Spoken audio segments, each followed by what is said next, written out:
This is from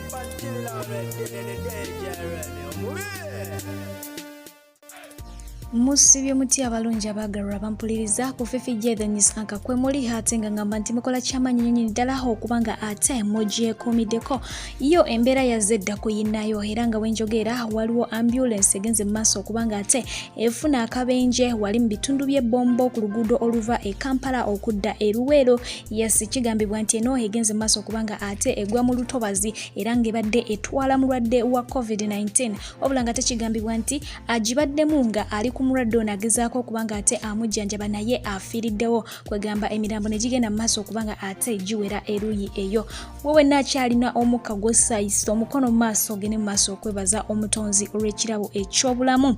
okuddako ku sayidi y'omukulu amanyiddwa nga Geoffrey Lutaya Honorable Omulamba MP wa Kakuto yase naye yagenze mu maaso n'agamba nti ebyobulamu bye birina okubanga ate bisooka okukwasaganyizibwa era ng'ono yagenze bw'atyo n'abeera nga naye agulira abantu ba Kakuto ambulance ngera bwogiraba just like Honorable Segirinya Muhammad owakawempa bwe yagenze mu maaso okubanga ate naye akikwasaganya n'abeera nga ate munange ateekawo n'eddwaliro era nga wenjogera buli kimu kiri magida sana mwebale nnyo mwebalire ddala nsaba musigale mu layini eyo bwetyo ate tubeere nga munange tulaba embeera nga ekyukako bo abakyala n'abami abakola mu butale olunaku lw'eggulo oluvannyuma lw'omukulu Yoweri Kaguta Museveni okwogerako eri eggwanga bagenze mu maaso okubanga ate bakkaanya naye nti bo baakusula mu butale tebajja kubanga ate bavaayo era nga wenjogera batandise dde okubanga babuna obufofofo okulaba nti bafuna webeebaka so kati bamaama eyo yembeera gye boolekedde ne bataata abatunda emmere mu butale naye ekibuuzo kiri nti baani abagenda okugula emmere eno ng'abantu tebakkirizibwa kubanga ate bagenda mu bibuga naddala bano abalina obutale obuli mu bibuga nga Buusaafi Nakasero so nga ate waliwo omusajja mukulu agambibwa okuba nti ono yakedde kutambula okuva e Lugazi n'ayolekera mu kibuga eky'Ejjenja asobole okuba nga ate atunda enkoko ye asobola okubanga ate afunamu ku kasente naye kigambibwa nti ono yakomyawo mu Kiyira tebamukkiriza kubanga ate asala kuva Buyikwe kuyingira Jinja District bwetero ate n'abeera nga alina okuddayo n'enkoko ye embeera bwetyo bwefaanana naye ng'ate bw'omutunuulira olaba nti akuliridde mu myaka ate olugendo lwo luwanvu nnyo lulimu okusala Mabira Forest mwenna abamanyi Mabira embeera yo bwetyo bwefaanana naye nga twongera okuba nga tuteeka abantu baffe mu ssaala so ng'ate okuddako mu kibuga Kampala yo embeera ebadde nzibuzibu olw'ensonga nti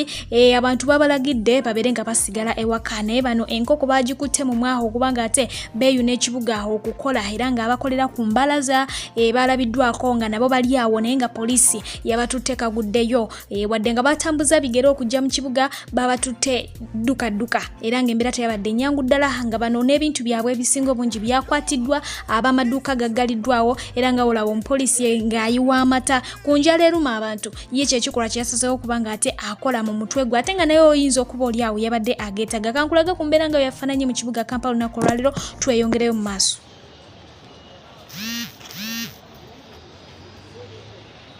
Kale nga bwe gwali mu mwaka 2020 paaka za takisi zaakala n'okumulundi guno oluvannyuma lw'okwogera kw'omukulembeze w'eggwanga ndowooza eno paaka mpya mu kibuga Kampala emmotoka baaziggyemu kiro mulimu bano simaya bazze ku paakinga obwo bumotoka bu drone bano abamu baagala kujja byamaguzi byabwe mu kibuga kugenda kwegamba gwaja bagidde ne basikaali tebabakkiriza kuyingira bizimbe kibuga Kampala bwe kityo bwe kiri mu paaka empya.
okuyingira mu kibuga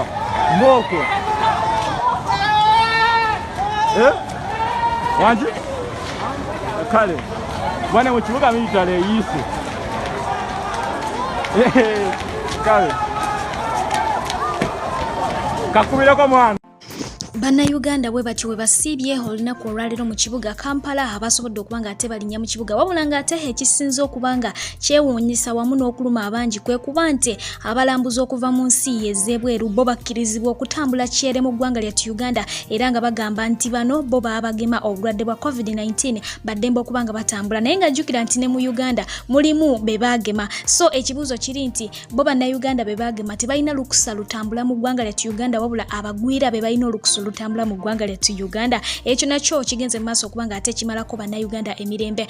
okuddako eruuyi eno olunaku olwaleero lwakatambya kagenze mu maaso okuba nga katambula nga kalaga emmotoka ya poliisi ng'eri mu kibuga egezaako okuba nga ate etambuza abantu naye nga ebajjamu ensimbi jjukira nti mu kibuga temubadde ntambula omukyala amanyiddwa nga Honorable Robin Nabbanja avuddeyo n'abeera nga ate atakakanja ku nsonga eno n'agenda mu maaso okuba nga ate ategeeza nti kituufu ddala emmotoka eyo webanga gyeri nga yagenze mu maaso okuba nga ekola ebikolwa ebifaananako ebiti tugenda kuba nga tunoonyereza bekikwatako oba bagenze mu maaso okuba nga bakola ekikola kino tugenda kuba nga ate tubagombamu obwalo olw'ensonga nti teri supposed kuba nga ekola bintu bifaananako ebiti kino kibakola kimanya mateeka era n'agenda mu maaso okuba nga ategeeza bannayuganda mwenna nti amaaso mugaggule singa mulaba obumenyi bw'amateeka obwefaananyirizaako we buti mugende mu maaso n'okuba nga muloopa ensonga ezo zijja kuba nga ate zikwatibwako nnyo nnyini ddala wabula nga ate abasinga obungi bavuddeyo ne bagamba nti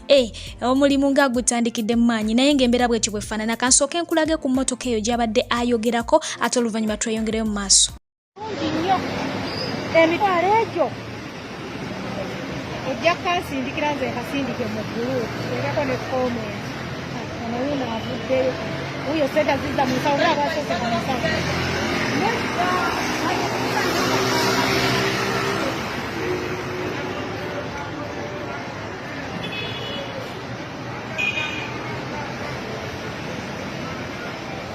wuyo alinnya okwaba wuyo atudde anene wuno wa ssente omulaba n'emitwalo gye gigi ebiri aba bali kuki simanyi ke babala abayingiza abantu babawa ssente nedda baali balabika babadde babbulooka babawadde abantu balabika babbulooka baawaliba mu mmotoka babawadde emitwalo egyo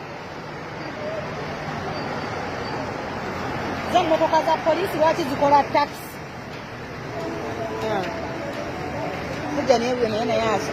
yegayirira kumutwala omukazi wuli sente azirina mu ngalo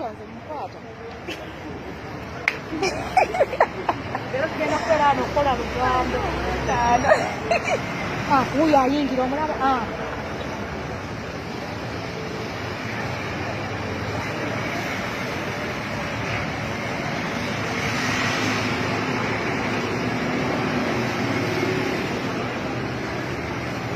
omukazi alina ssente awuyo naye eraba awuyo naye amuwadde